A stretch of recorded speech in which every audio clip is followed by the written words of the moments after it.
competition preparatory session. This is the last evening session. There's only one more preparatory session this week. It's tomorrow. For me, it's 4 o'clock in the afternoon. And for you in Ottawa, I think that's 10 o'clock in the morning, something like that. Okay. So for this session, most of the people on the line said they wanted to work on the written part of the test, how to approach the written part. Very happy to do so. What I'm doing is letting people in to this session. But before we start, we normally ask if you have any questions off the top. People who have questions off the top, tell me what it is that you have in mind, what concerns you have, anything that seems, unclear.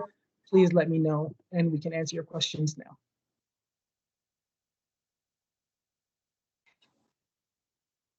Raise your hand, or if you're on the line, just call out your question.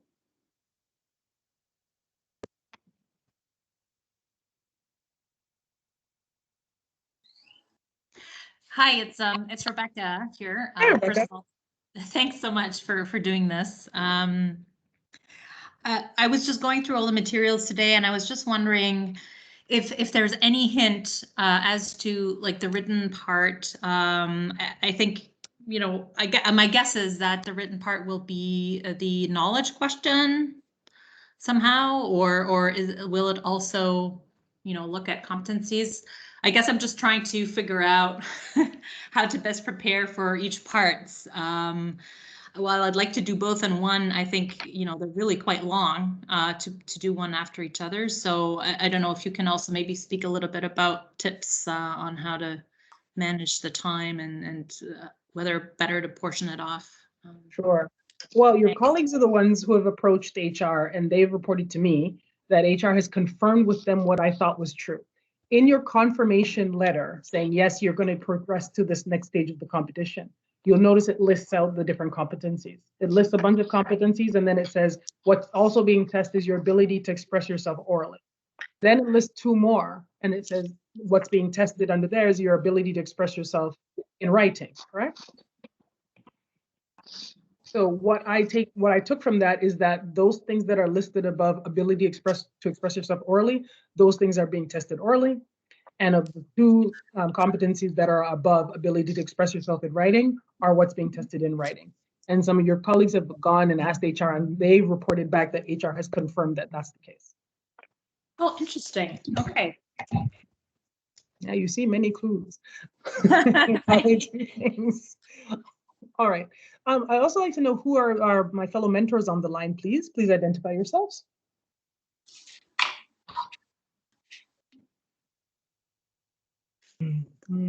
Oh, Kale, hello. Hi, Anderson. Fantastic. So I know, Anderson, you can't stay the whole time. I know you need to drop out. Kale, it's great to have you here. So sometimes I'll ask my fellow mentors to comment on what it is that I'm saying or what it is that you're saying. Understand that this is an interactive session. So when I call on you, you need to respond. When I ask for volunteers, you need to put up your hand and say, yes, I'll volunteer. Don't be shy. Everybody's in the same boat. Just take a crack at whatever it is that we're asking you to do, because this is how you get yourself prepared for this kind of competition. Is that clear? That makes sense? Yes, no, maybe so?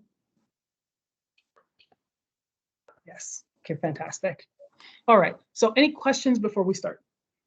Questions, comments, concerns, anything you want to know about, anything we should address right away?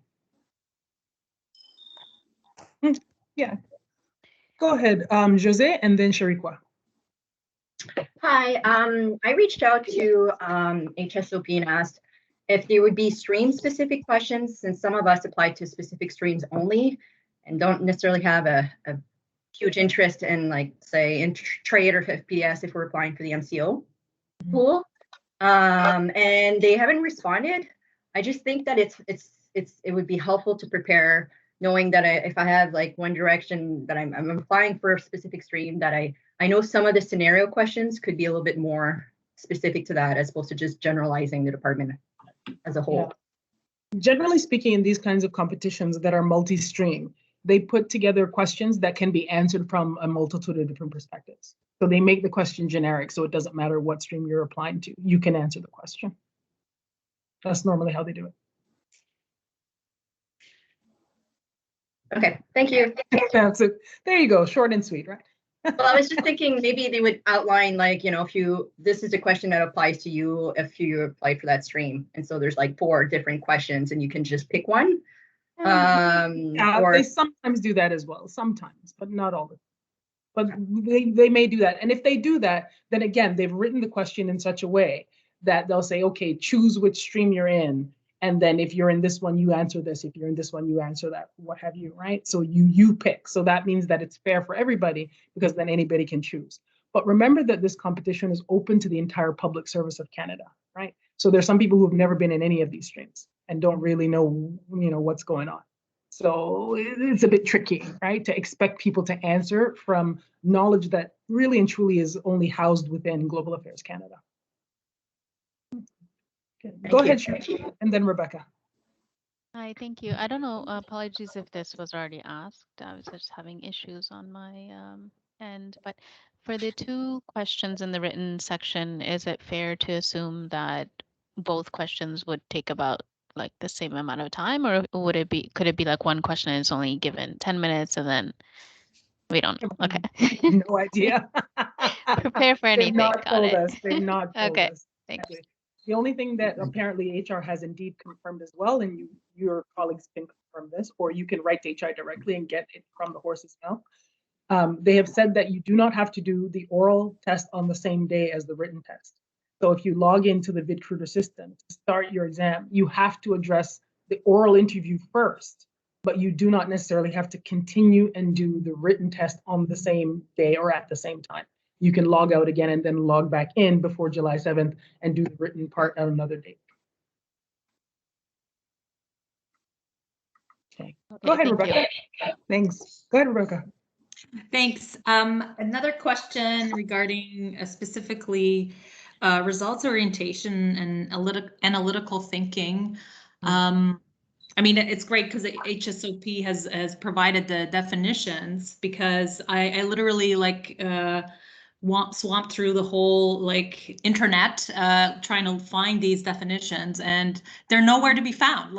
Did they just make them up? I mean, some of us, I'm sure here, have also written numerous CARs, and they're like the key leadership competencies. So they're neither. So do you have, I mean, not really expecting an answer, just kind of surprised that they pulled us out of a hat, I guess. Yeah, and again, the competencies that are provided to you, some of them are familiar to people who work in global affairs because they do turn up in our competency dictionary within. But again, they can't rely on the competency dictionary for the definition because there are people who don't have access to the competency dictionary. They're outside our organization. So how's that fair, right? All the people who already work for global affairs, they get the competency and people outside don't. How does that work? So that's why they had to send you then these definitions so that everybody would be on the same footing. Interesting, because I was wondering about that. Anyway, but yeah, and then the other one is the negotiation, and I don't know if you've kind of it's not part of. I guess maybe this is for later, but I just noticed. I guess that will be part of the reference check. Yeah, who knows? But again, there's no definition anywhere to be found what that is. Yeah, that's actually what Rebecca's referring to, is what's in the job poster for this competition. There are some competencies that turn up on the job poster that have not yet been assessed.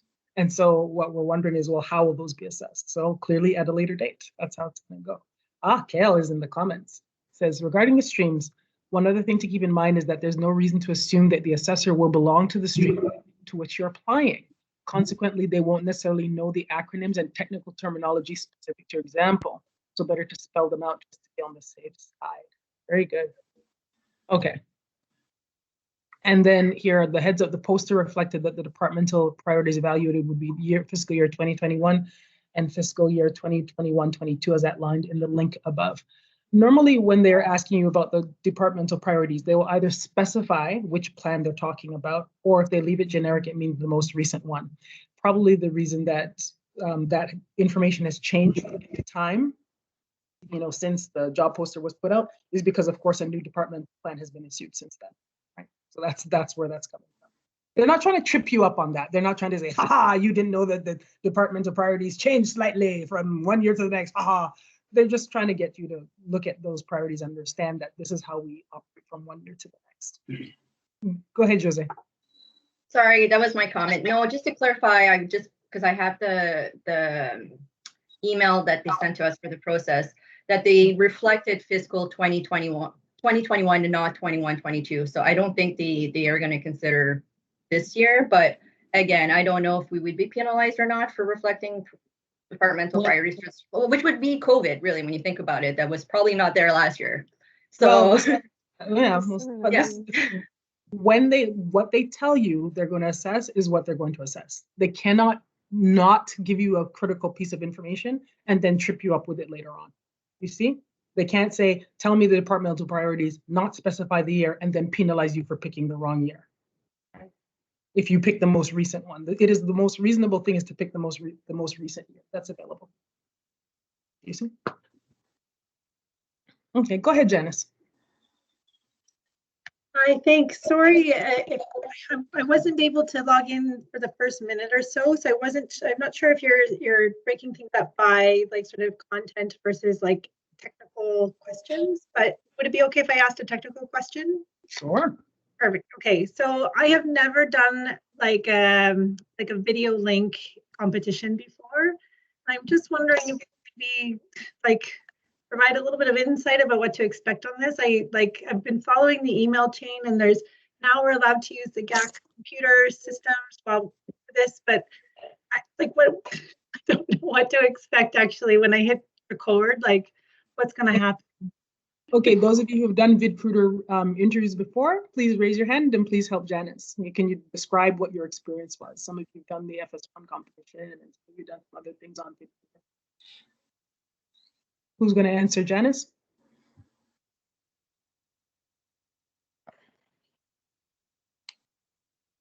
Hello? Somebody else needs to jump in. This is not just me talking. You see how much water I'm drinking already? Go ahead, Kel.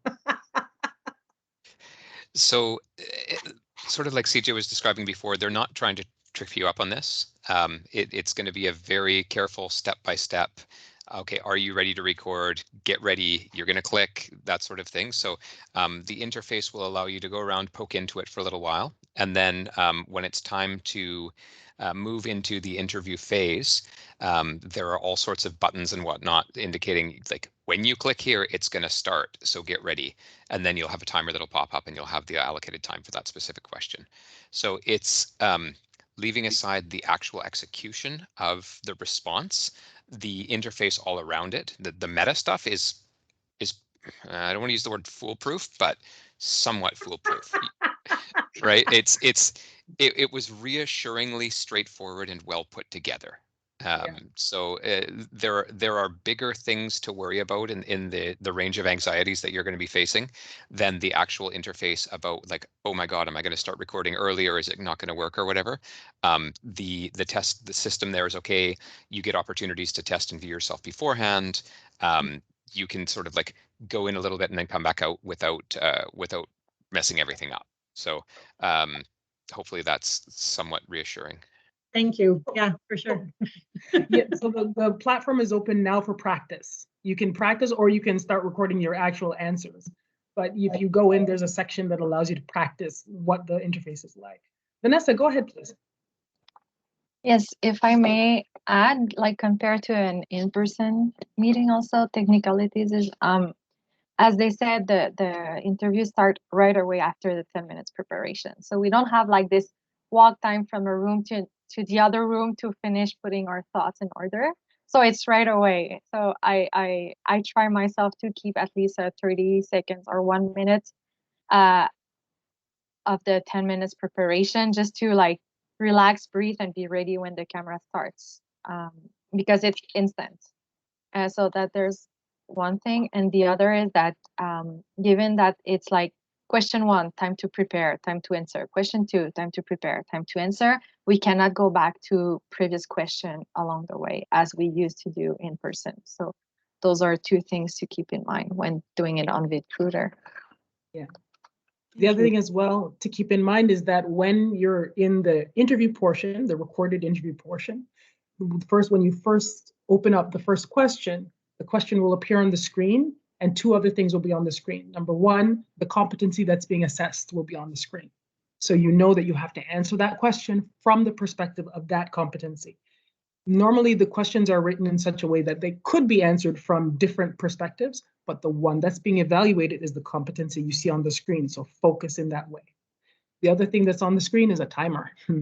So if that freaks you out, seeing that time just go down, then prepare yourself, because once that 10-minute mark is hit, that's it. The thing shuts off.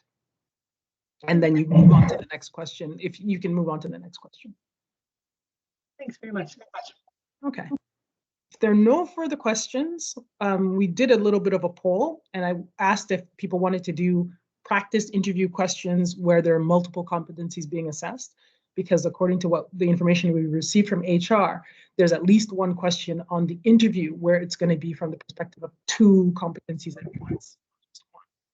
So I asked if you wanted to do that, or if you wanted to focus on the written portion of the whole process, and people said they wanted to focus on the written portion. So that's what we're going to do now. Okay, so some of you who were in some of the earlier sessions, do you still have links? Can you pull up a link? Can you put links in the chat, please, for your colleagues? One, the link to the most recent departmental plan.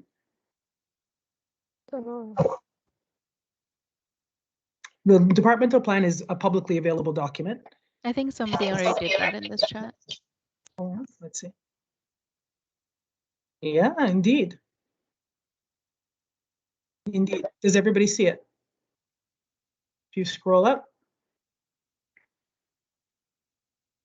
it's the one that says international.gc.ca/transparency. That's the most recent departmental plan. If you click on that, of course, you can open up the document for yourself on your screen. And now we can talk about it, because one of the things that's being assessed on the writing section is knowledge of Global Affairs Canada's priorities. The other thing that's being assessed is analytical thinking. That one's a bit trickier. But at least in terms of Global Affairs Canada's priorities, we can read this document and we can figure out, what kind of things at least you need to know in terms of knowledge. So there are two sections here that I really want to draw your attention to. Of course, there's a preamble from the ministers, which is all well and good. Then there's a section where they actually state 4 main priorities that the department has for this year. And then there's a section that talks about our core responsibilities. And I would draw your attention to the priorities and our core responsibilities. All right, so why don't we do that now? Please open that document and make sure you have it on your screen.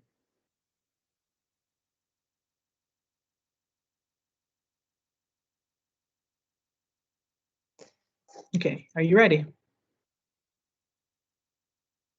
So in the written exercise, what we don't know is exactly what kind of question they're going to ask you, how they're going to craft a question to test your knowledge. Generally speaking, it's not going to be, tell us what's in the departmental plan. That's not normally how the department does things. Normally they will ask you, okay, well, based on the priorities of the department, give us this information. Tell us a project that you would run, that touches on 2 of the priorities of the department, and explain, how those 2, how that project would work and why it would be furthering the priorities of the department. It will be something along those lines, right? Hale and Anderson, what would you say that, how would they test the knowledge of the department in your view?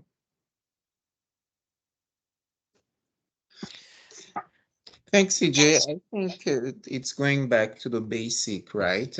It's nothing fancy, as you mentioned. I think the key thing to keep in mind is, first, this document is publicly available, as you mentioned, and second, you have applicants from outside GAC. Therefore, they're looking for generic information, nothing fancy, but it's really in terms of ensuring that your answer, as usual, is very much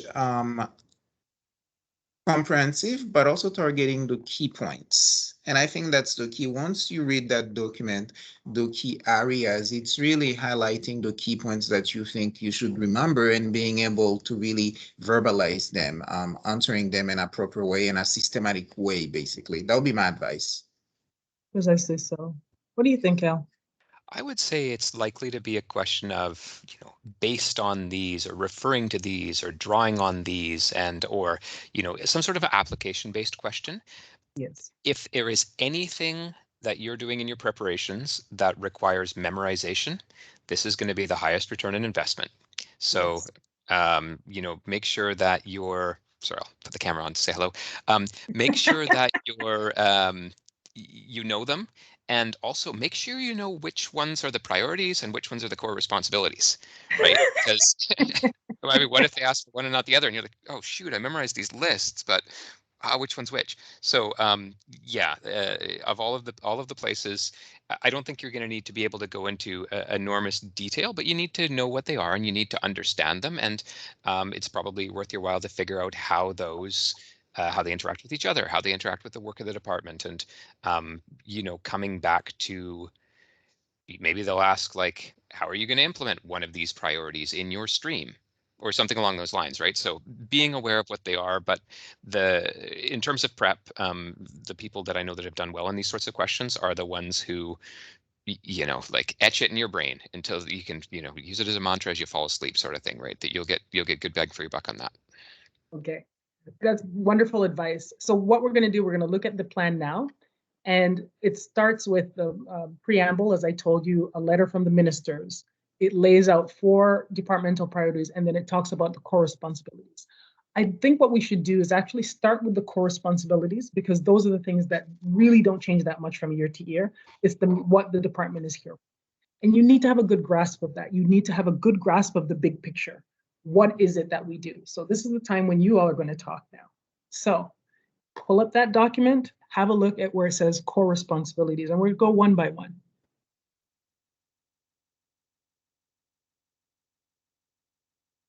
So in terms of our core responsibilities, the things that we do, there are different streams, of course, in the department. The first core responsibility says international advocacy and diplomacy. And that would be more what would be the responsibility of our colleagues on the political side of the house, the FPDS officers, yes? So my question to you, I need some volunteers to answer, is what do FPDS officers do? Why do we have political officers in Global Affairs Canada?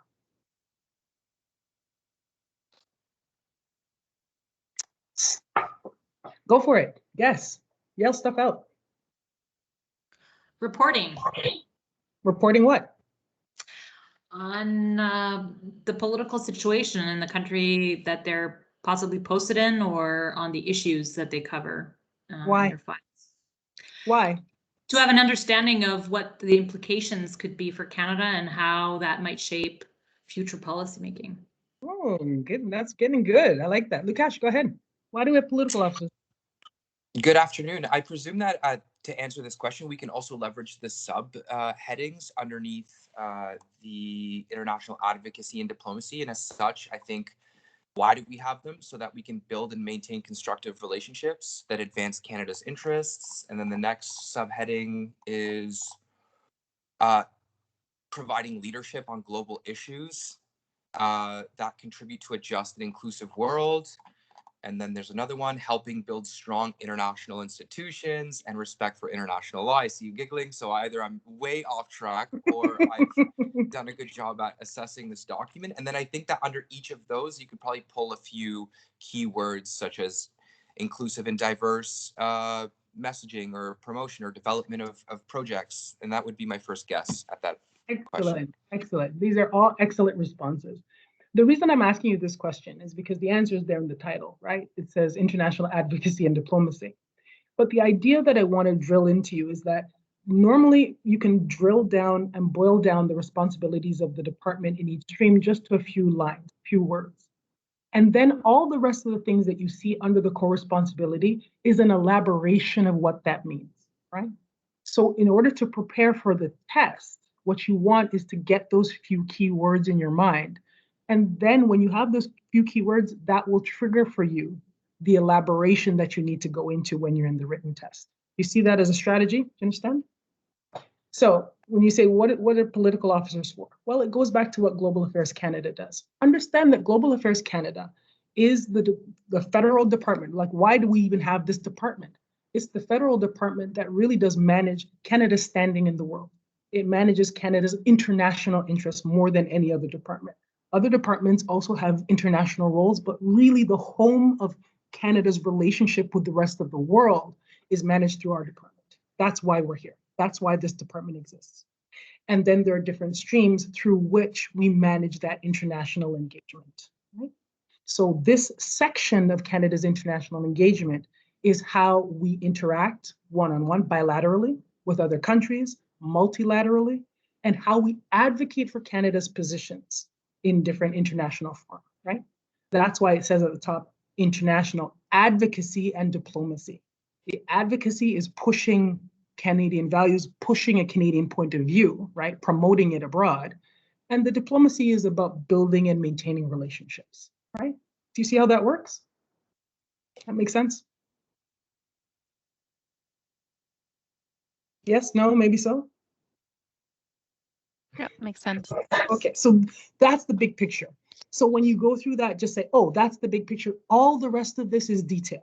You have to know that detail as well, but keep the big picture in mind. And that's what will make it clear, because there's a lot of detail in there and you can easily get lost in it. If you keep the big picture in mind, it will help guide you through. And on top of that, when you make reference to these kinds of things in the written test, you can't just leap into the detail immediately. The thing to do is to construct your answer a certain way so that you go from the general to the specific, right? So you go, this is the general mandate. This is generally what we do. And specifically, it looks like this, right? That's how you guide your evaluator through your answer. And we're going to talk about how you structure your answer when we get to that section of this discussion. But we're going to go through some of the other sections of the department. Go ahead, Gail. I've just put a link in the chat. That's a really good place to start. It is the legislation, the enabling the Department of Foreign Affairs Trade and Development Act, and it goes in like pretty straightforward what it is that the minister does, or what the minister and the other ministers as well too, like conduct diplomatic and consular relations on behalf of Canada, foster the expansion of international trade and commerce. I doubt that they're going to ask about this, but just even getting into that mindset about, yeah, okay, well, why do we exist? If you want to get into a centered space, that's probably a really good way to read through that, and it'll also explain, okay, well, how does the Minister of International Trade relate to the Minister of International Development and to the Minister of International Affairs, et cetera, right? So, or Foreign Affairs, right? So a good place to give a skim, and the degree to which you want to memorize that as well too is up to you. But yeah, there you are. For your Exactly. consideration. Okay, so does that make sense? Okay, what we're going to do is we're going to cover some other streams as well. Okay, so the next stream we're going to cover, of course, are the ones that are near and dear to myself and Anderson's and Kale's hearts, of course. Trade. Why do we have trade officers here? Like, why is trade part of Global Affairs Canada? Give it a whirl. Who wants to give it a whirl?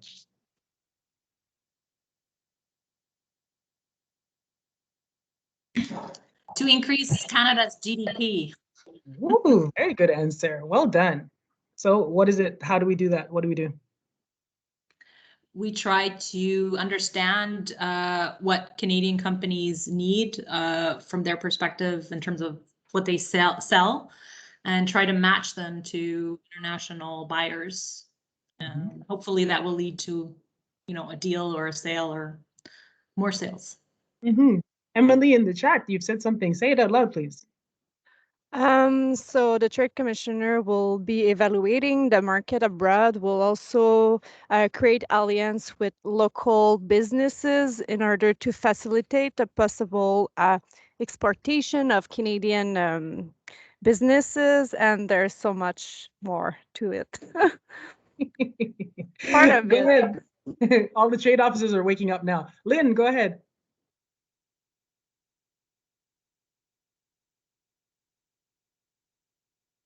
Lynn, I think you must be on mute. Lynn, go ahead. Sorry, my line was cutting off. Yeah, I think there is two parts to this. First, encouraging businesses, Canadian businesses, and promote their work outside of Canada internationally, but also to invite international business into Canada. Very good. So this is all pretty good. Very nice. Again, in the departmental plan, you'll notice it says trade and investment. And then it has like a 2-line sentence. And that kind of encapsulates what that whole section is about, what that core responsibility is about. And you guys have hit on it, right? The whole idea of why we have trade housed within Global Affairs Canada is because Global Affairs Canada manages our international relationships, right? Anything on the international stage. And that includes international exports, and it includes investment as well, right? And the whole point of that is we want to raise Canadian GDP. We want to raise Canadian GDP so that there's economic prosperity for Canada. That's what we're trying to do. And then some of the detail that you see underneath that heading, it's all about how do we share the gains of the raising of the GDP and the increasing of prosperity? How do we share those gains among different groups of people so that it's not all the gains don't accrue only to one segment of Canadian society? Do you see? So that's why we're helping small and medium-sized businesses. That's why we have this inclusive trade agenda. That's why we have all these different things, different angles that we look at. But that's the point. That's the point. So if you understand that, oh, helping to raise Canadian GDP, helping to ensure Canadian prosperity by focusing on international exports and investment, that's enough to get you through the rest of the section, the rest of the core responsibility. Does that make sense? That clear? We're gonna keep going through then some of these, the rest of these ones here. Oh, go ahead, Anderson. Two things. The only thing I want to add, it's mentioned as well, but it's very important. Someone mentioned trade diversification. We saw the new negotiation, the former agreements we had with the US now, COSMA, and then we have CETA with the European Union, we have the WTO. So that's the other side of the trade equation, right? You have the Trade Commission and Service, but you have the whole trade policy side that allows for increased trade, increased exchanges, and that's extremely important as well. And the last thing I want to highlight is what you mentioned as well in terms of how approaching the whole thing. I think one similarity that's been useful to me, it's really when you think about your performance management agreement, it's the big picture, increased bilateral trade between Canada and the world. And then how do you do that? These are quite examples that may help you better understand or capture where we're heading. Thanks. Exactly so. Trade promotion officers always forget trade policy officers. But the trade policy side exists in order to do what? Create agreements on the international stage with other markets, other regions, so that what? So that we can export more of our goods and services abroad. That's why we make these agreements. That's it, right? Okay, let's keep going. The next one, development, peace, and security programming. So why do we have development as a stream in Global Affairs Canada? What's it about?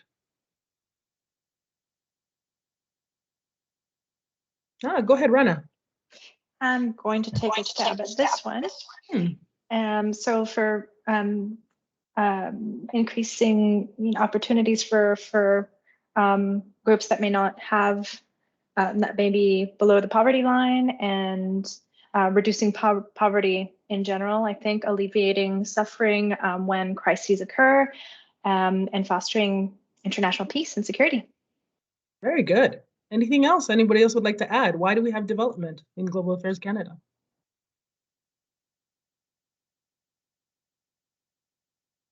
Keep going. What else could you add? What else could you step back and say, well, what is it all about? Okay, so let's read what it says there. Go ahead. It says, Global Affairs Canada programming contributes to reducing poverty, increasing opportunity for people around the world, alleviating suffering in humanitarian crises, and fostering peace and security, and advancing, of course, the Sustainable Development Goals.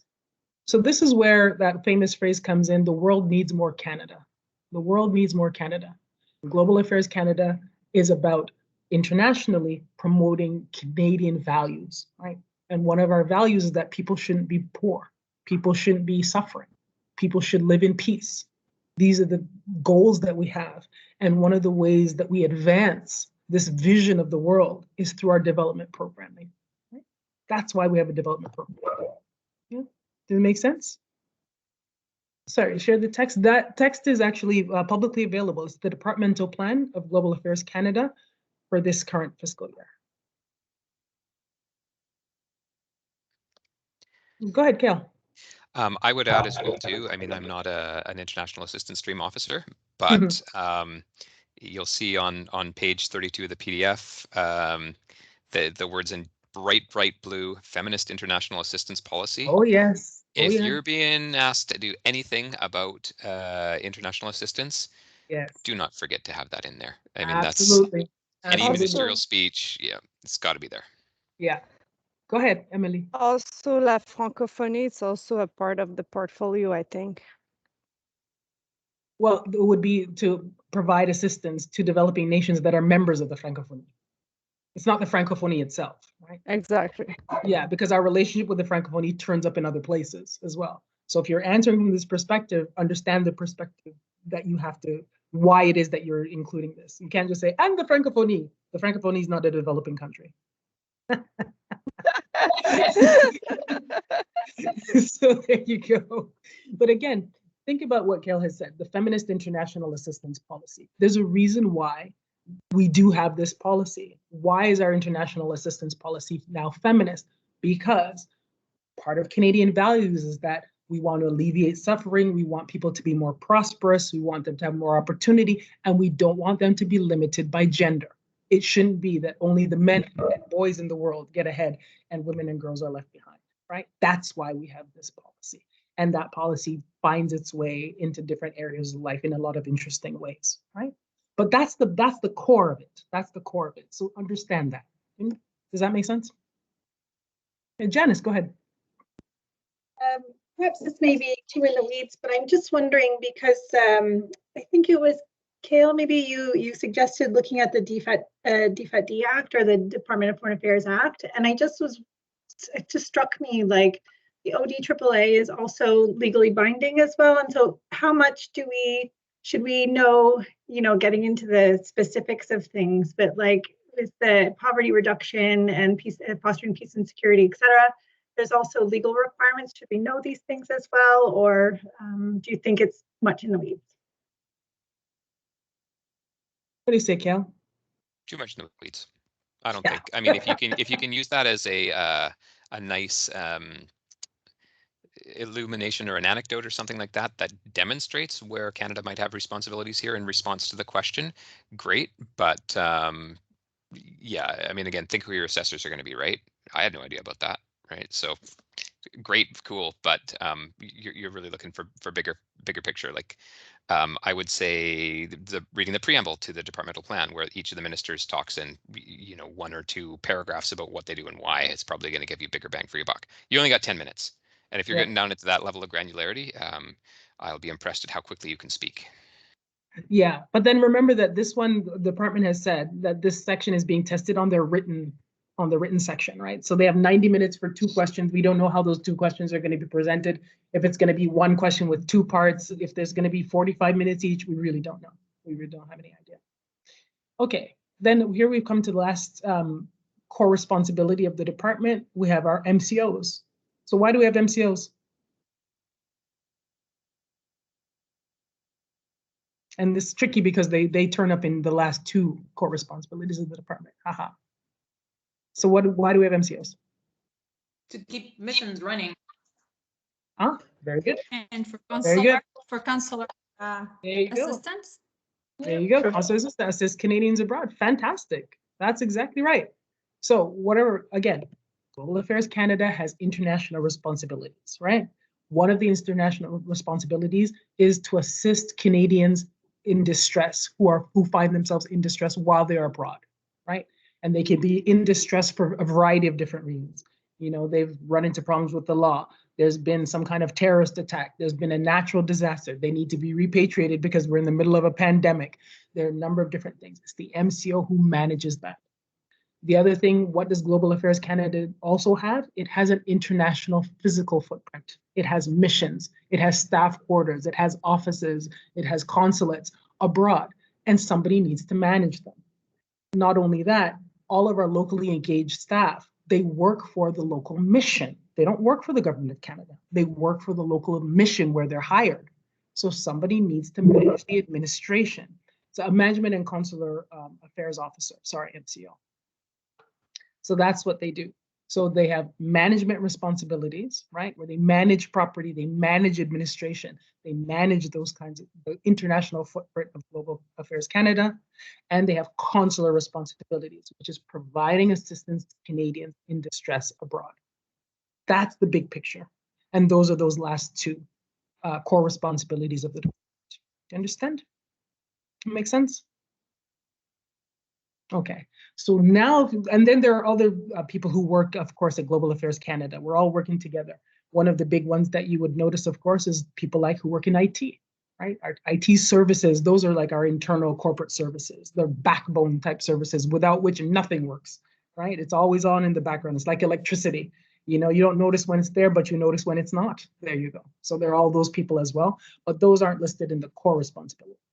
The reason I draw your attention to these core responsibilities is because they help guide you through the priorities that are listed in this document.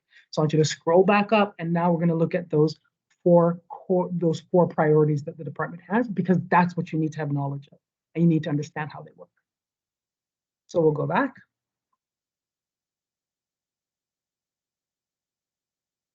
Someone read out then the priorities. Do you see them? Plans at a glance. And then it says 1, 2, 3, 4.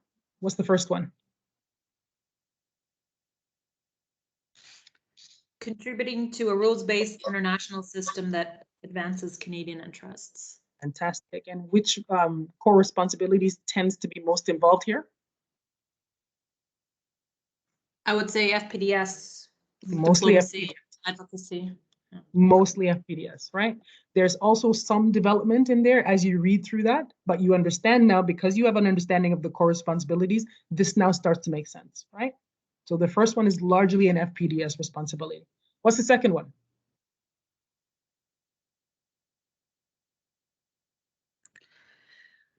Pursuing diversified trade and supporting Canadian exporters. Oh, who does that? Trade mainly, I'd say. Hey, trade. It's wonderful. All right, the third one.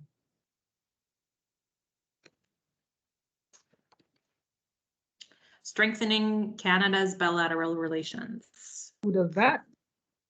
Diplomacy. The diplomats, Trade. right? Yeah. And Who also says, trade. Who says so? Well, read the description and you'll see. Because it says strengthening our bilateral relationships. It's largely FPDS, but as you go through, it starts talking about things: foreign affairs, international security, free and fair trade, and sustainable development. So our bilateral relationship kind of goes across different streams, right? And then what's the fourth? Eradicating poverty.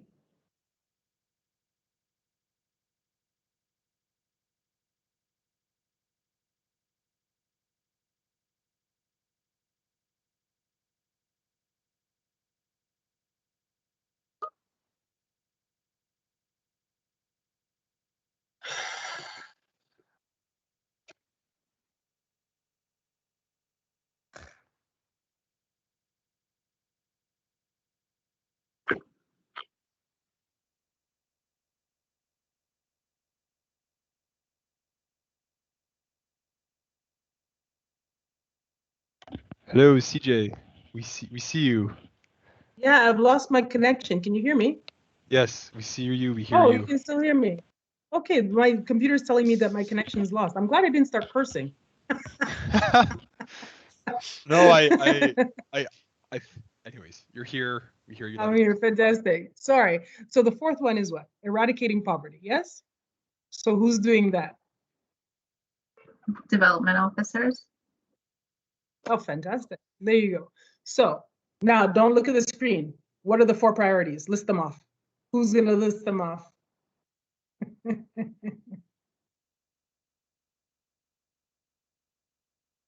Come, be brave.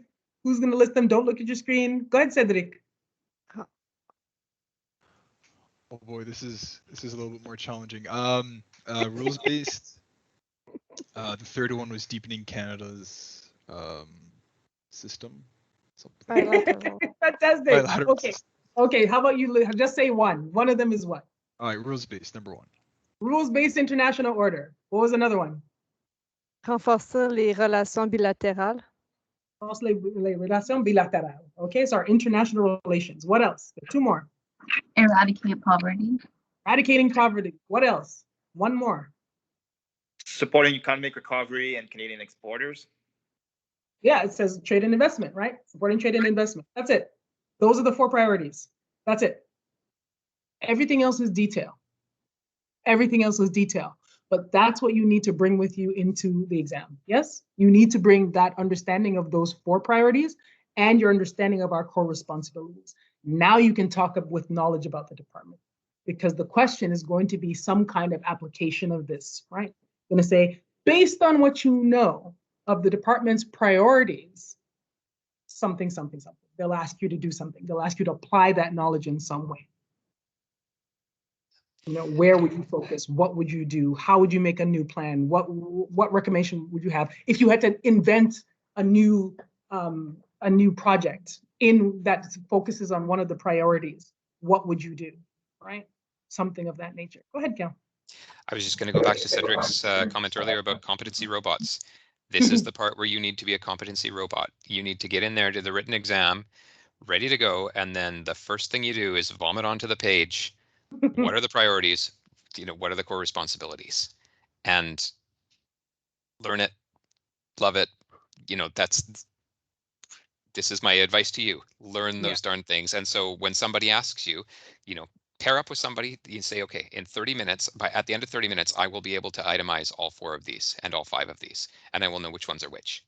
If there's one thing that you take away related to the knowledge portion of this, do that. Go ahead, Sylvie. Sorry again about the delay in my connection. No problem. Thank you. Yes, the thing is, consular services is actually not part of or not obvious in the 4 priorities. How did you plug them in? Well, then do you plug them in? It depends on the question, right? If the question is asking you about the department's core responsibilities, then you need to know that consular is in there twice, right? But if the question is asking you about the priorities, well, these are the 4 priorities this year. Okay, so you wouldn't, okay. Yeah, perfect. Thank you. Okay, so now we're going to talk about how you structure your answer. Again, we're making some guesses about what the question might be. And also we want to save some time to talk to about analytical thinking, how you might approach something in that, a question on that. But in terms of knowledge of the department, the strategy that we've been promoting is to really structure your answer very, very well. Structure will save the day, because it's your structure that helps guide your evaluator through your answer in a logical fashion. Understand that one of the things that's being evaluated is how effectively you write, how effectively you present your arguments orally, and how effectively you present them in writing. So if you just come in blah, blah, blah, all over the page, you may have all the information there, but it's so disorganized that your evaluator cannot follow the points that you're making. And then you'll fail on the grounds that you do not express yourself properly in writing, right? So the main thing to do is this. This is a strategy we recommend. Let's say you are in the written section and we say, are you ready to do the written section? And you say yes. Let's say we're just going to look at one question. I'm going to say you have one question and the competency being assessed is knowledge of Global Affairs Canada's priorities. Great. What I suggest that you do is first read the question. You read the question, you're allowed to bring paper and pen with you. You are not allowed, as far as I understand, to bring any extra notes with you. So you can't make some, crib sheets for yourself and bring them in. You have to bring it in your mind and put it on the page. So when you bring it in your mind, the first thing you do is write down all your keywords that helped guide you through the departmental plan in the first place, right? The things that are going to trigger you to say, yes, it said eradicating poverty, something like that. Oh, that's development. Oh yeah, feminist international policy. Yeah. You write all that stuff down, right? Because those are the things you're going to need to refer to in the answer. So you read through the question and the things that jump out at you from the question, the way the question's worded, what it asks you to do, that's what you're going to start thinking about. Things will come to mind immediately. Write them down, right? Make notes for yourself. Then I want you to resist the urge to start writing. Don't write yet. What you're going to do is go back to the question and you're going to read it again. Because in that second read through, you're going to catch things you didn't see the first time. In the heat of the moment, you'll catch the meat of the question, right? You'll catch the main stuff, the big stuff. But you want to go back and read it again and make sure, number one, you really understood what you read the first time around. And number two, you want to catch nuances that you didn't see there before, right? So you go back and you read the question again. Really make sure, okay, what are they asking me to answer? What are they asking me to answer? Here's one way that a lot of people get tripped up. For instance, the question may be, I want you, you're working at Post, aside from this question, they may say you're working at Post and your boss wants you to design a particular project. What steps would you take to design the project? A lot of people make the mistake of doing what? They write in their answer the project itself, what they would do in terms of the project. That wasn't the question. The question is, what steps would you take to design the project? So your answer needs to be, I would take step number 1. My step number 2 would be this. My step number 3 would be this. And my step number 4 would be that. So following these 4 steps is how I would design this project. Do you understand? Do you see? Read the question again. Go ahead, Shiriko. Thanks, Sandy. So this example that you gave, if the question is asking, you're being told to design a project, you have, free range to develop a development project, for instance, what steps would you take? Then we don't really necessarily have to elaborate on the type of project. We just focus more on the, our thinking and how we organize and come up with the project, correct? Precisely so. If that's the wording of the question, then precisely so. So you follow the wording of the question. That's why you read that question carefully and make sure you're answering the question that's being asked of you. Yeah. Yes, fantastic. That's a great comment Kel has put in the chat. When you're structuring your answer, again, we've talked about this in other sessions, but we'll say it again here.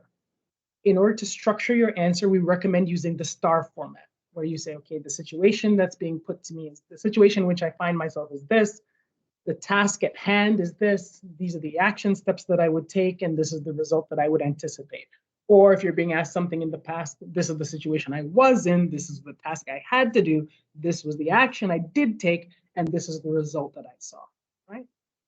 So in that format, it forces a structure on you. It forces you to lay things out in a very logical fashion. And it's normally a layout that with which your evaluator is going to be familiar, right? So that's very helpful. What you want to do is let the person know where they are in your answer at all times. Let them know if you're making any assumptions. Don't just start talking about, if the question doesn't specify that you're at Post, you start talking about being at Post. You want to say, for the purposes of this question, I am assuming that I'm an FS-2 officer at Post. Right? That's how you have to put your assumptions up front. So you state your assumptions, you repeat back to the interviewer, to the evaluator, say, look, I read this question. This question has asked me to comment on Global Affairs Canada's international priorities. For the purposes of this question, I am assuming that you want to hear about the priorities for the year 2021-2022, because those are the ones you studied, right? Then you move into whatever it is that they asked you to do. You've asked me to design a program and what steps I would take to design a program if I were going to add to one of our existing priorities. If I were going to add a brand new priority, you've asked me to make reference to the core responsibilities of the department and to design a new priority that is in line with the existing priorities, something like that, right? So if I were going to design a new one, these are the steps I would take. Or if I were going to look at, one of the core responsibilities, I would choose development. And in development, I would do this, this, this, and this, according to whatever the question says. Okay, I'm going to take some questions now. Someone says Atwood. Atwood, please go ahead, and then Alain. Hi, CJ. Sorry, this is Sarah Hunter and Rasha Al-Kata. We're in the Margaret Atwood conference room here in Germany. So just a really quick question and a basic question. In your response, you had mentioned, or I thought you had mentioned something about not being able to use any materials. So writing down your notes and those keywords when you start the question. I guess this I just wanted to check, because it's a remote exam. How will evaluators know whether or not we have extra materials with us? Will we be filmed the whole time? And apologies if this has already been covered, but that was just something that I wasn't clear on. I suspect strongly that as soon as you log into the system, there's a red light that goes on that shows that you're connected. I would assume, for the purposes of that exam, that when you're connected, somebody can see you. I would assume that, because how else, as you say, how else would they really be certain whether you were taking notes ahead of time? But do double check with HR. This has been the case in the past where you haven't been able to bring in any materials.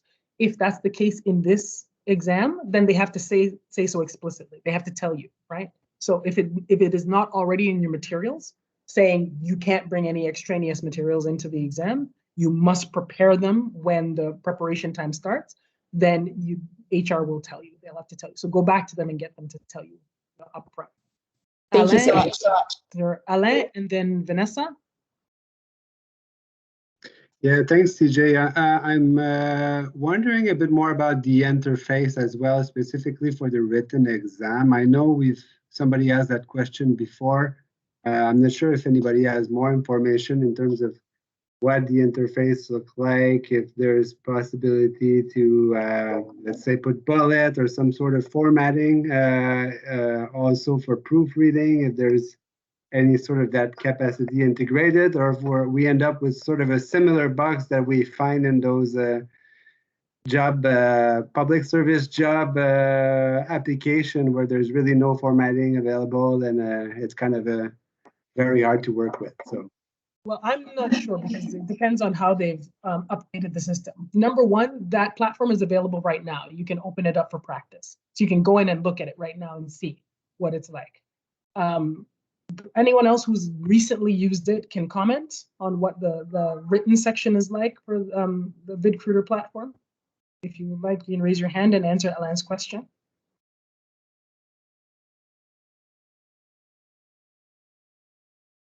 Okay, so people are shy, they don't want to tell you. But I would imagine that, it's a blank piece of paper, essentially video piece of paper. You go through, you write what you need to write. My advice to you is that if there aren't a lot of bells and whistles like bullet points and headings, there's nothing wrong with you separating your writing with headings yourself, right? If you have a blank piece of paper and you can't put bullet points and you can't highlight, there's nothing wrong with saying, well, here's my first heading. You've asked me to do 3 things, let's say. They ask you to look at the priorities, look at the responsibilities, and they want you to evaluate something. Who knows? Okay, so here's, section 1, Global Affairs Canada's priorities. Section 2, Global Affairs Canada's core responsibilities. Section 3, evaluation of project, whatever it is, right? You can put headings in there. So do that, right? Again, what you're trying to do is make it easy for your evaluator to move through your answer and to understand what you're saying, so that what you write has a logical flow. I'm going to continue that in a second, but go ahead, Vanessa. Yeah, about the VidCruiter, I participated in 2 competitions that had exam on this platform. One of them was a very small box and we couldn't see anything that we would write, like we had to scroll in the box and it was hard. For the FS one, it was a whole page, so it was easy to see the whole text. My question is, so we talked a little bit about the structure and if like there's a specific question about, let's say, the states to do a project aligned with X priorities, but I'm worried about those questions that are more large, like name a priority and how I don't know, it help advance Canadian interests, or I don't know. And in this case, I find it hard because it's so large. Like, let's say international development. So eradicate poverty, that's the departmental priority. But then you have the FIAP with the like 6 action areas. And for each of them, you have a like Canadian commitment. So like, what's the priority? How should I organize my answer? Like that's the thing that I find really hard. Yeah, because it is open. So you organize your answer however you like. So the main thing is for you, number one, is to answer the question, right? Answer the question. So whatever they're asking you to do, that's what you do. And if you're worried about, well, I don't even know how to start, use the question itself as the structure for your answer, right? They said, we want you to analyze, one of the priorities. Okay, section 1 is, here's my analysis of this priority, whatever it is. If they're asking you to add something to it, do some kind of application, well, section 2, here's my application of it, right? If you're really lost, that's how you do it. But your main thing is answer the question that's being asked. Stop, take a deep breath, say, what are they asking me to do? Make sense? Okay, so now here's a bit more. Yeah, is there a word count limit? As far as I understand, people have said that there has been in a past a word limit as well. There's certainly a time limit. All right, that makes sense? Okay, so as you're going through, here's some more strategy. So you're going to see what the question is. You're going to see how much time you have allocated. Again, if it's 45 minutes, 45 minutes, or if it's 90 minutes for both, or whatever it is. So you're going to see how much time you have. You're going to spend the first bit of time preparing. You're not going to just start writing. You're going to read the question, make your notes, make your plan, go back, read the question again, really look at it, make sure you understand, and then you're going to structure an answer. Then you're going to start writing. But this is what you're going to do. You will not write until the end of the time. You will stop at least 10 minutes before the end. At least 10 minutes before the end, right? Because what you want to do is to reread your answer. You want to read your answer thoroughly. And the way you're going to read your answer is you are going to sit in front of your computer. You are going to read your answer out loud to yourself. You're not just going to read it in your mind, because what will happen is your mind will fix any kind of spelling mistake that you've made. Your mind will fix it for you. Any kind of logical inconsistency, extra words, misspellings, anything of that nature, your mind will fix them for you. If you force yourself to read things out loud, your tongue will stumble over the things that don't make sense. And you will stop and correct them. Part of what you're being assessed on is how effectively you write. You hand in something that's full of spelling mistakes, grammatical errors, all kind of logical inconsistencies, things that don't make sense. Guess what? That's going to trip you up, right? So you're going to read your answer out loud. The other thing you're going to do is read it through and make sure that you've answered the question. You're going to read it and say, did I answer the question that was being asked of me? The other thing you're going to read through and ask yourself is, did I capture all the things that I made notes about? Did I forget something? Did I forget to address something? Was there something else that I could have added in here? You're going to go in and insert those things. So you're going to leave time for yourself at the end to do that. Does that make sense? All right, clear? Any questions about that? Yeah, how to integrate the use of the STAR format while focusing on the elements of the questions. Yeah, this one's tough because we don't know what the questions are going to be. We're guessing here, right? We'd have to come up with some kind of example. Let's come up with something. If we were going to be designing a question on knowledge of Global Affairs Canada's priorities, what would we put down there?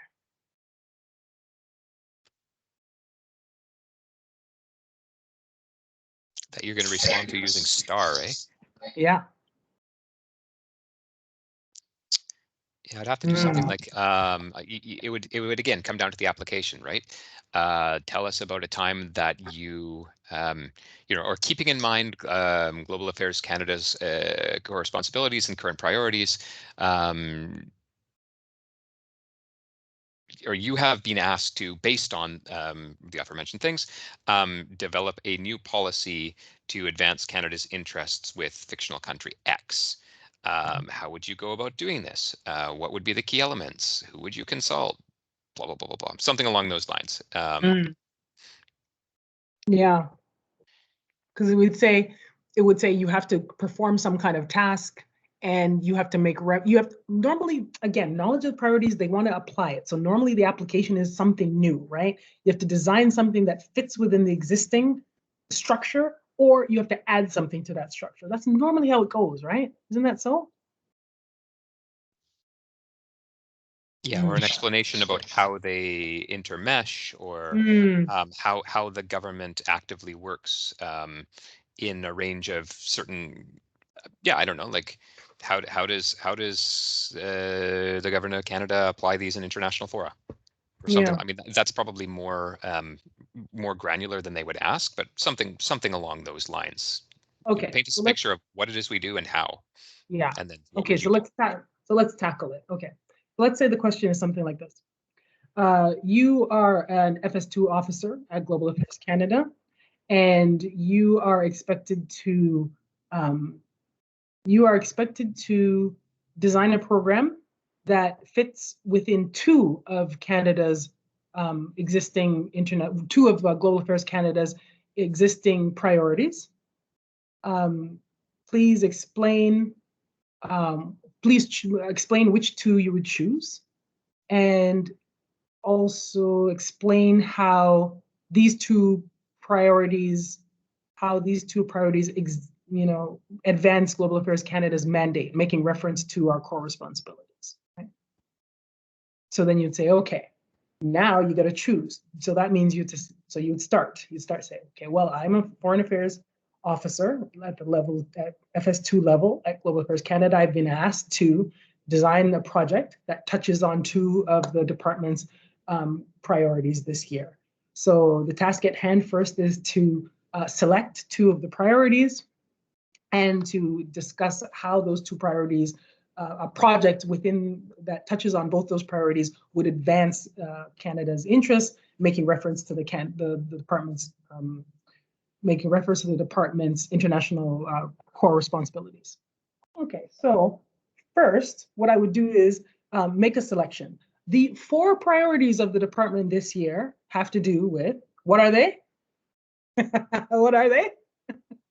Strengthening the bilateral relation. Yeah, what else?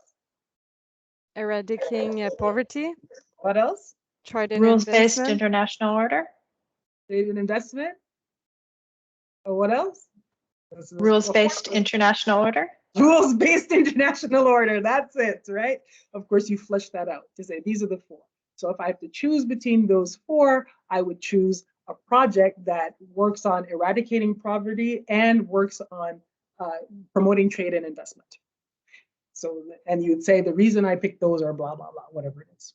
So then what's the next thing you're being asked? You're being asked to talk about the core responsibilities of the department and the project that you're working on, how those things are intermingled. So then you talk about, you'd say, the core responsibilities of the department are this, and you list them off.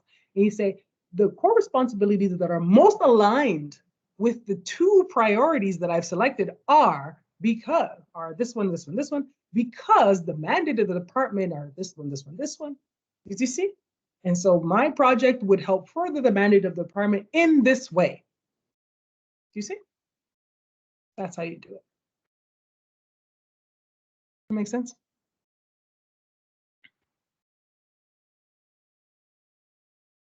But again, this one's tricky. It's hard to do a written exercise in an oral platform like this one. It's a bit challenging. What I've put in the chat as well is information on, don't see the link with the star. Do you want to ask your question, Nathalie? What do you mean? Oh, you didn't understand how that worked. Well, you laid out your situation, what the question is asking you, right? First is what the question is asking you. The question is asking you to situate yourself in the department, right? Normally, that's how the questions work. So you say, I am a foreign affairs officer at the level 2 level in Global Affairs Canada, and I've been tasked with doing whatever the question says. And so therefore, what I would do is, and then you follow and you answer the question. That's your action step. And then as a result, we further the mandate of the department, which is what we're all doing, right? Do you understand?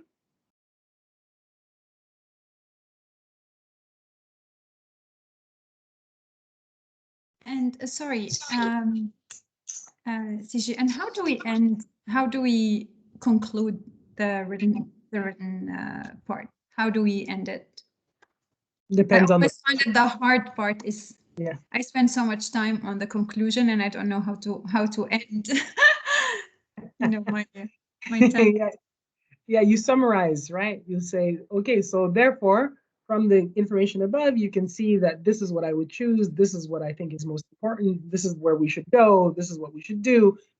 It depends on the question. It really does depend on the question. One thing I wanted to touch on as well is analytical thinking before we leave tonight. Analytical thinking is in your competencies that have been sent to you. Does somebody have it here? You want to read it out, what it says?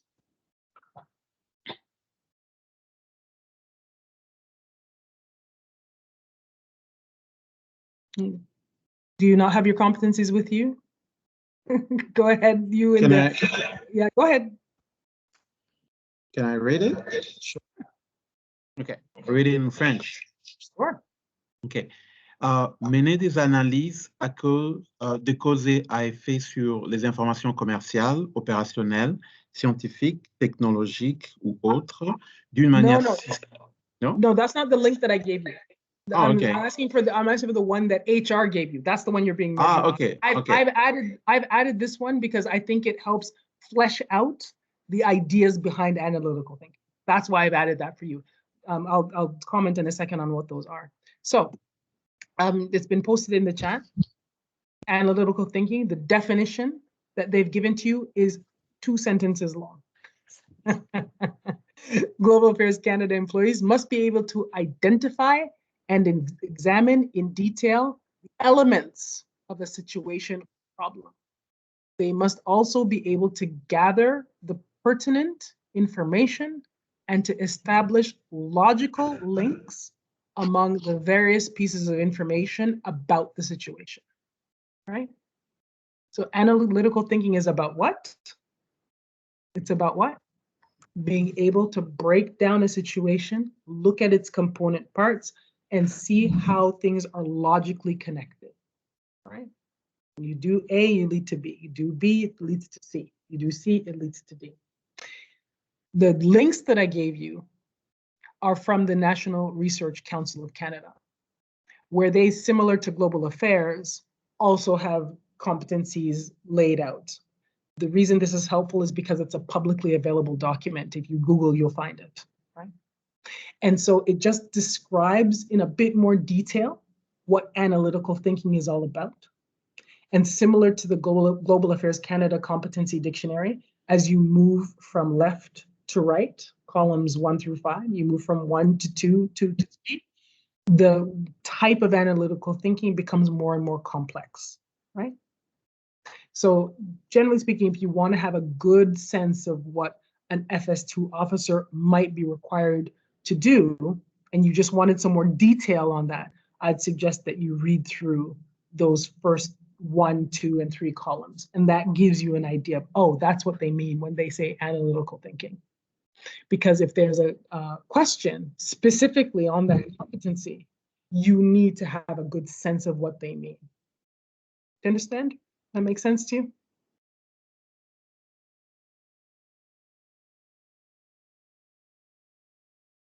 Okay, so there's a question in the chat about to confirm it's the departmental plan for 2021 or 21-22 that we're to refer to. They've not told you, they've just told you the departmental plan. So what we're telling everybody is that really you use the most recent one available to you, and that's 21-22. And if it's not specified in the question, then you can simply say that. You can state that as an assumption when you're answering the question about the departmental plan. For the purposes of this answer, I'm referring to the departmental plan for 2021-2022. That's easy. They're not trying to trick you, right? They're not going to say, ha, you used the wrong departmental plan. You know? Sharika, go ahead. Sorry, just to clarify how to read the analytical thinking chart. Should we not focus on the highest levels to show that we demonstrated the highest levels of analytical thinking?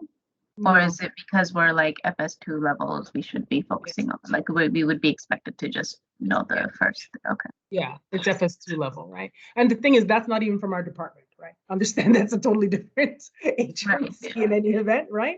I just posted there because I thought it gave some good kind of context to what analytical thinking is about. And I wanted you to use that to help you understand those 2 lines that you got in terms of the right? For sure, it gives you an idea of what to write when you're talking about like a situation or how you would go about doing something. But look at that competency carefully. Look at the wording. It says you have to identify the elements that are there, right? You have to find the logical connection between different pieces of information. So that's the wording that you use when you answer the question as well. To say, well, I've been given this situation. I have to apply some analytical thinking. First thing I would do is break down this problem into the most important elements. And this is how I would decide which elements are the most important. And then I would try to see where there's some logical flow between these different ones. I understand that if I do X, I'll get Y. If we do Y, we'll get Z. And so my recommendation in this situation is that we should pursue this course of action, what have you, right? That's analytical thinking. I'll give you an example. When I was first applying for the department, there was a writing exercise. And the writing exercise was to say, you are somebody who works at such and such company, and the company has the option of staying in its existing location and expanding it slightly, or moving to a brand new location that's about whatever it was, an hour away or something like that in a city. And the question gave a lot more detail about the different elements, the different pros and cons that were there. It says, the company's growing pretty fast. There are a lot of people with young families. This location has good parking. The other location has great public transit and the other one doesn't. This one is in the middle of a kind of a desolate area, but over time it's going to, be up and coming. Right now, the area downtown is a bit sketchy, but it's also more exciting, a lot more conveniences around. How do you determine which one you're going to choose, right? That was the question. The question is, which option do you choose? And explain your thinking. Explain your thinking, right? So remember, when you get an analytical thinking question of that nature, it does not matter which one you choose. It doesn't matter which option you go for. What matters is that you explain how you got there. You have to justify what your recommendation is. So you have to state your recommendation and you have to justify it using the information that's there. You have to show that you've thought through the relative parameters of the question, the ramifications of your actions, the ramifications of the choice, how you could mitigate some of the downside for some people, why these pros are better than those cons. That's the kind of thing that they want to see in a question that's on analytical thinking. Does that make sense? Do we have questions on analytical thinking and how that works? Yeah, go ahead.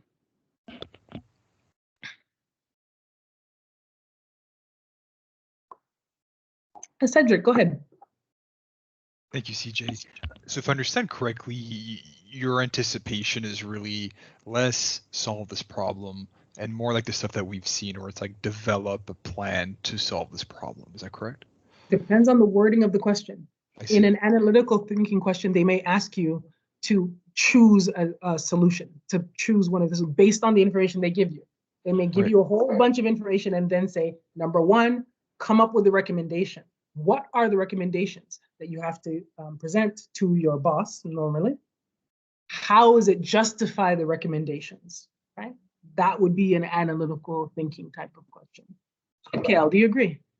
Yes, and they're not gonna rate you on the quality of the solution, right? It's not going to be what you come up with. It's not like, oh, well, this person had the best policy answer there, let's hire them. It's, did you demonstrate the competencies while you reach that conclusion? I did one once upon a time, without getting into too much detail, where there's like, how would you do this? And I was like, you can't do that. Like, it's never going to work. I would send them away and say, like, go away. And here's why. And here are the logical steps why that I reached that conclusion. And it worked. I passed.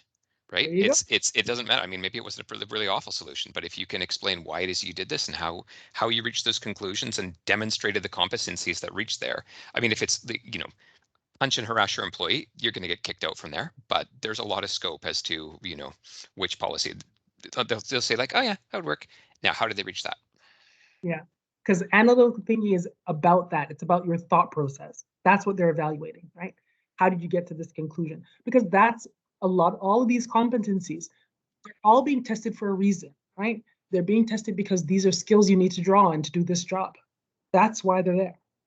You need to know what the department does. That's why they test your knowledge of the department's priorities. You need to know where our department is going because you have a role in helping to fulfill the department's mandate.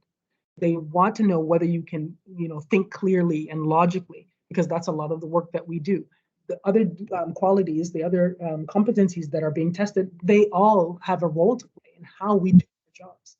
So I'll give you another example where I had to go through an analytical thinking exercise. So I was involved with a particular conference.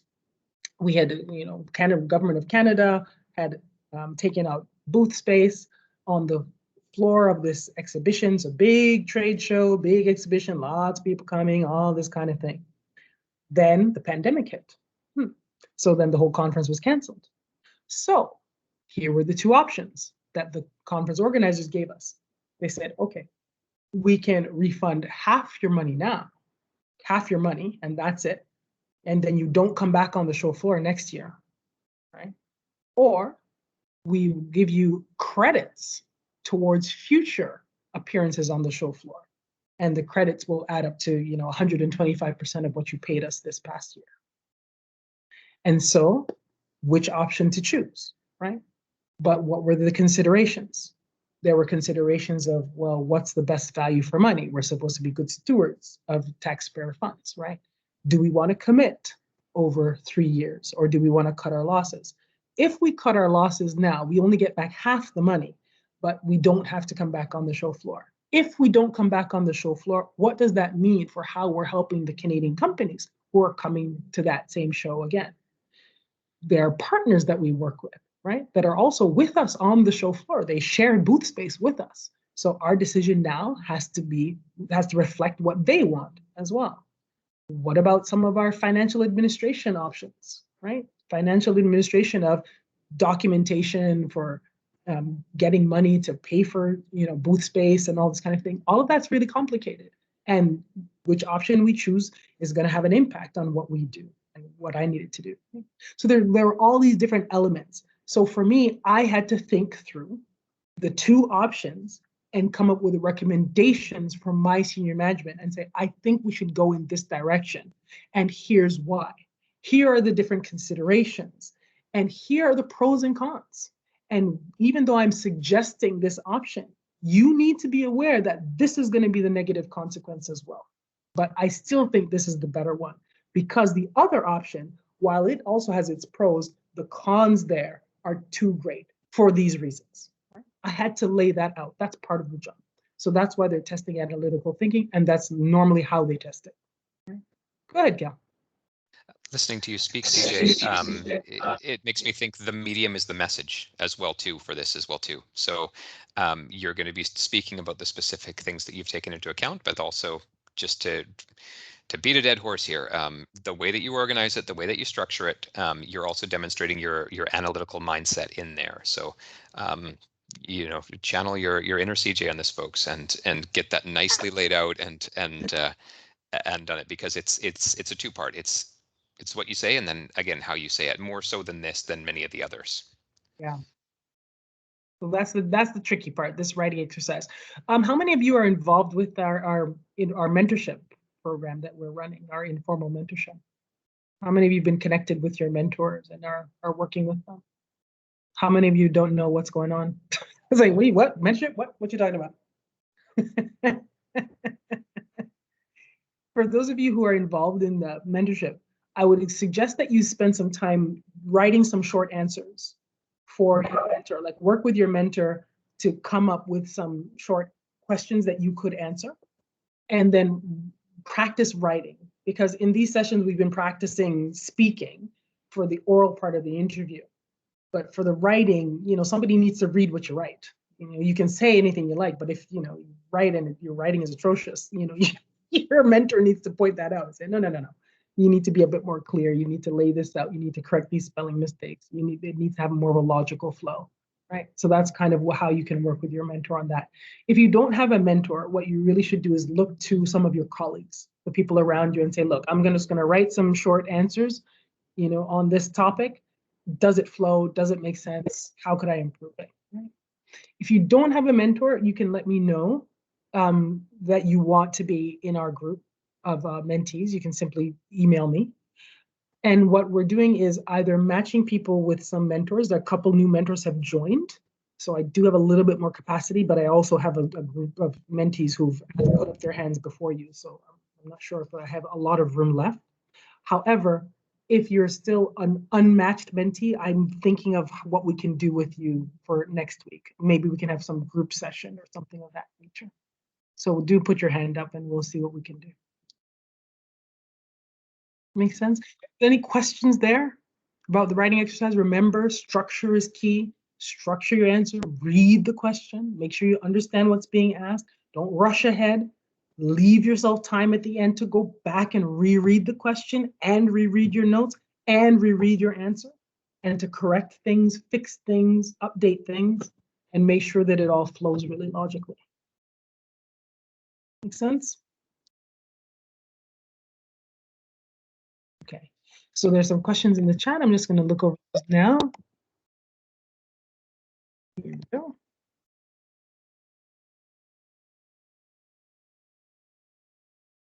I'm just looking. Yes, we anticipate that there might be a word limit, but we don't know. You can ask HR, right? You can get them to tell you. Maybe they'll tell you ahead of time. Yes, there are links as well for the sessions that have been recorded so far. What I can do is this morning session, no, actually that link isn't available because I haven't published it yet. As soon as I publish it, then you'll have access to it as well. So those of you who have access to our different Facebook groups, you'll normally update those 3 posts that I've made there too. If you are still looking for those links and you cannot find them, email me. I will send them to you. So don't worry about it. The YouTube channel does my channel, but doesn't matter because my links there are all unlisted. So even if you looked for my videos, you would not find them. You need the link. So I must send it to you. So those of you who have access to stream, because you're inside the department, you can find the videos there. You'd have to go into the stream site, and in videos, you search for FS-02 videos, and the FS-02 videos that are there will be. So far, there's 6 of them there now, and you can find them in that way. So email me, please, if you want to be involved in any kind of group mentorship. Let me know, and then I'll see what we can do. Any other questions or comments? Any concerns that you have? Any fears? Anything that is not clear? Go ahead, Shariqua. Oh, sorry, I think it's from before, but okay. Just a huge thank you as well. Again, always, this is great work. A lot of work on your part. Much appreciated. I'm glad to do it. I'm not sure that this is as helpful as it could be, again, simply because we're talking about writing, which is a very strange thing. Normally, if you talk about talking, you write about writing, but that's how it is. What can we do? I think the session was very helpful for me personally, just to go review the priorities and how to kind of go about summarizing it. So this was really helpful, actually. So just keep it in mind, right? Keep it simple. And then when you go through all the detail, you won't be overwhelmed. Keep the core idea with you, and then you won't be overwhelmed.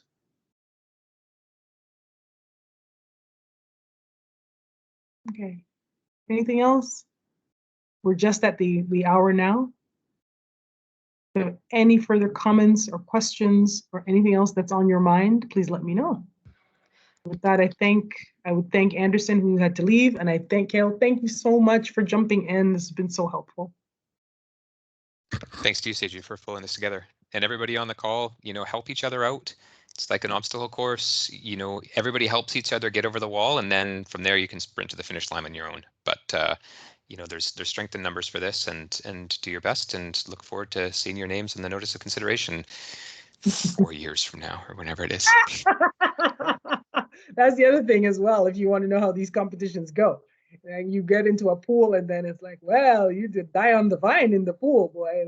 That pool is, whew, it's just lasting and lasting. It's just there forever.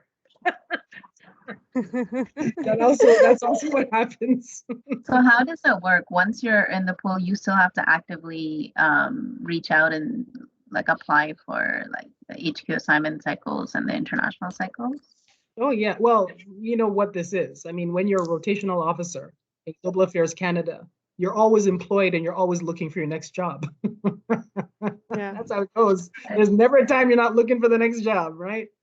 So you're always looking, regardless if you're indeterminate, if you're, you know, in a pool, doesn't matter. You're always looking for the next. But then if you're in a pool, it depends, right? Depends on operational requirements. Sometimes when you're in a pool, what it does is it means that you can be considered on equal footing with people who are already confirmed at that level, right? That's what sometimes it can do for you. At other times, what it can do for you is trigger your appointment to that level, but not always. Doesn't always trigger an appointment, but sometimes it can. So that's also helpful, right? So those are the two main things. Kale, am I missing anything else? Like, what's the advantage of being in a pool?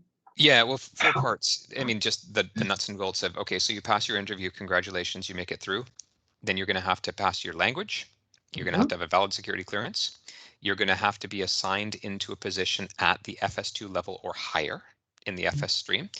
And there's also this mysterious best fit. So you've got to be on this best fit list to show that you're on there. For the recent FS3, my understanding is that everybody who made it through, once they hit those sorts of things, I haven't heard about a best fit list, but on the recent EX1, they're like, yeah, we got enough FPDS, or yeah, we got enough of whatever we need. And so they took the ones they needed. So it ain't going to be over when you pass this. To put it in context and scare you just a little bit, 2013, I think it was, 2014 was the last time previous they had an FS3 competition. The final names in the pool, Sarah Quigley, was 7 years after she took the interview. She was eventually appointed, and then she passed her EX1 and was appointed to an EX1 2 weeks later. So patience, but you know, that's a future use problem. For now, focus on getting through the interview and the written. Yeah, exactly. Great. So, Thank you. the other thing is like focus on the hurdle that's in front of you, right? Focus on, we gave this advice during the application stage. Some people in the application stage were trying to just do too much. You know, they're trying to show that they're the best FS officer in the whole world and whatnot. And, you know, the question was, you know, do you have a university degree? It's just like, look, answer the question. That's all you need, right? Just say, do you have a university? Yes, I do. Here it is. This is what it is. I took it at a Canadian university. It meets the criteria. Let's move on, right? So focus on the task at hand. Sometimes there have been questions about, for instance, if one competency is stated at the top, let's say it's, you know, judgment in a global context, section. And they say, but what if there's some elements there about intercultural proficiency? Should we also answer that as well? Hey, you're doing too much. The question is about judgment in the global context. That's what you're answering, right? Focus on the task at hand. That's it.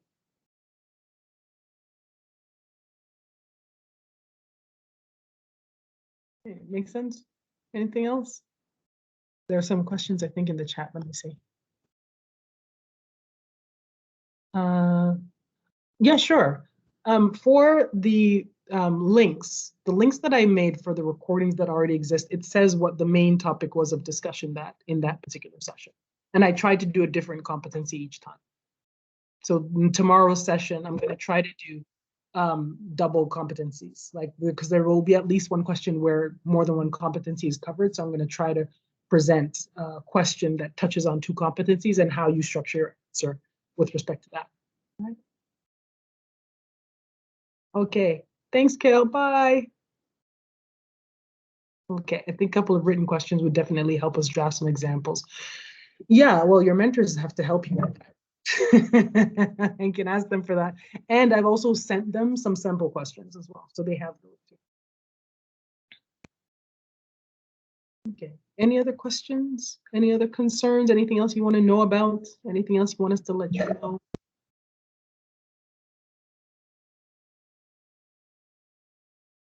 Oh, there was a question here. Are other sessions focused on the oral interview? Yes, the other sessions were, except for the one this morning. The one this morning was also about knowledge and analytical thinking. So we dug into that as well. So I'd suggest that because you participated in this one, review the one from this morning. I'm going to publish that link just now. The YouTube channel you won't be able to find because it's my channel and all the links are unlisted, so you can't find it. I have to give you the link.